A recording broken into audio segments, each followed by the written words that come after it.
we're doing today, blowing stuff up probably. I've got a problem with Archie. He's a barber. He's got all the stuff from the UK, and some of it's really expensive, like 500 quid for some of his clippers. He can't charge them up here in Canada, so I've come up with a scheme, and we'll see what happens. I may blow them up, I may not. We'll see. I don't know. What is it? He's only 20. What we clippers? Big clippers. You can't get blood out of a stone, but we're going to try. And I'm sorry if it's a bit windy. I've had a complaint off Johnny one that I don't have a cover on my bike, but I'm using my phone. So I'll put you in the corner, Johnny one. Let me know if you can hear cracking. This, I've wrote stuff down as well on this one. I was a bit like, do you remember Station from Bill and Ted, the alien going around the supermarket making stuff? I was a bit like that, because you might just be able to go and buy one of these, but I couldn't find one. I was looking around. I went to a few different supermarkets and I looked on Amazon, eBay and all kinds, and I couldn't find them. So, but you might just be able to buy one. I don't know, you might not have to risk life and limb. And what I'm doing is actually a bit dodgy as well, because at the end of the day, if I leave this lying round and our Freya picks up and goes, oh look, a Canadian plug, like that, oh look, Canadian plug, I'll plug something in that, and it's actually 240 volts coming out of it, it could blow it up, it could burn it, it could set it on fire, it would definitely damage it. So we'll see. Wind's really getting up now, so I hope it's not crackling. So first off, you get this big behemoth. That end, look at it. I don't know if Canadians are scared of 240 volts, but everything 240 volts is huge. So it's nearly an inch thick cable, and in the UK it's just little thin cables for 240. So I don't know whether they're too cautious or we're not cautious enough in the UK. But I mean, you know. So this, size of that big Timu hand, little tiny socket. This end is basically a tumble dryer socket. I've not found anything else 240 except the tumble dryers. All the washing machines, everything else is 110 volt. So there's that's called a NEMA 1430p. This side, swing it around. That's got 4 prongs on it. The older style tumble dryer socket is called a NEMA 1030p. A lot of people use these for welders. That's what got me onto it. That's a female. Found a male, which is actually called, is that the same? But that's a NEMA 630p, this one. And it says it's anti-flame, because they probably weren't selling a lot of the ones that caught on fire, so they thought we'll make an anti-flame one. And I bet they sold a load of them. I bet there's a big drawer full of the ones that catch on fire somewhere, but that goes in there. It's not very easy. It's a lot easier going in than it is coming out, I'll tell you that for nothing. So that goes in. I'll have to put some WD-40 on it to see if that improves it. Bit of a cable that I put on it, just that will be like a washing machine cable in the UK. It's quite thick. This one here, that end, is your normal Canadian outlet. That's called a PVC connector, 15 amp, 110. That's just a normal plug. But then there's 2 types of plugs in Canada. There's like 2 pin and there's 3 pin. This one's actually got an earth on it. It's earthed right through. This one is called a surge protection unit. It's rated, maximum rated. It's tested at 500 amps, so that'll do. But it's usually rated for 15 amps. We'll see.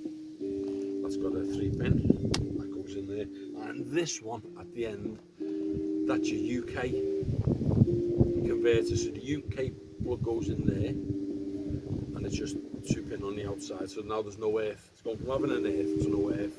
The good thing about a lot of stuff in Canada, which we wouldn't get in the UK, you've no choice to put a plug in one way. Look at this, that goes in that way. You can take it out and you put it in that way. Does that mean it's going to go backwards? Sparks, tell me, I don't know. Some of the plugs in Canada have a thin prong and a fat prong, so they can only go in one way. So maybe the ones that can go in both ways can go in both ways, I don't know. But as you put them in, the three prong ones, the air throw is on the bottom. They're going off of this, and this logic may not be good logic, that if you put it in that way, in a socket that's the right way up, the right in here saying AC power and USB, I can read it, so it's the right way up. Don't do what I do, kids, but I just like experimenting, and if it saves me 500 quid on a new trimmer, I'll see how we get on. So I'll go inside and I'll test something with it. I'll test something daft like a hairdryer that would work anyway. It might just, there's no electronics in a hairdryer, there's your basic ones, it's just a motor and a heater. And then I'll find something like a battery charger or something with a microchip in it, and I'll plug that in and we'll see if it works.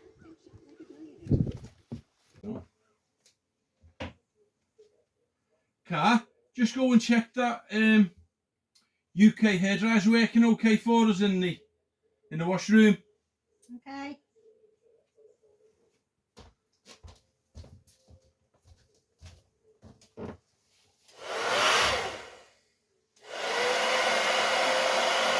You working? Yeah. You're not? Yeah.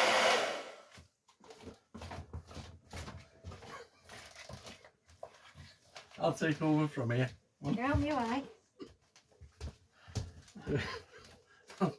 Nothing to see here. Right. That works alright.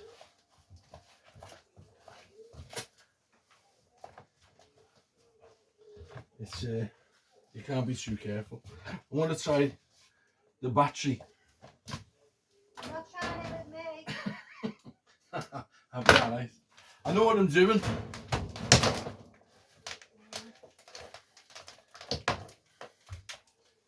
So that's it. I'm going to plug this battery charger in, which has got a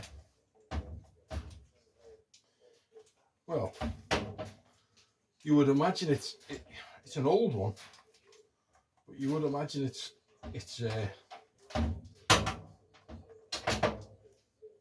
high technology, because it detects your voltage and whatnot.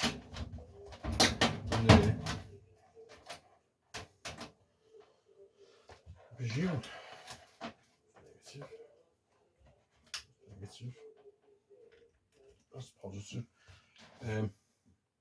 It tells you the battery charge, so I should imagine there'll be a microchip in there. That's the word I was after. Yeah, all right.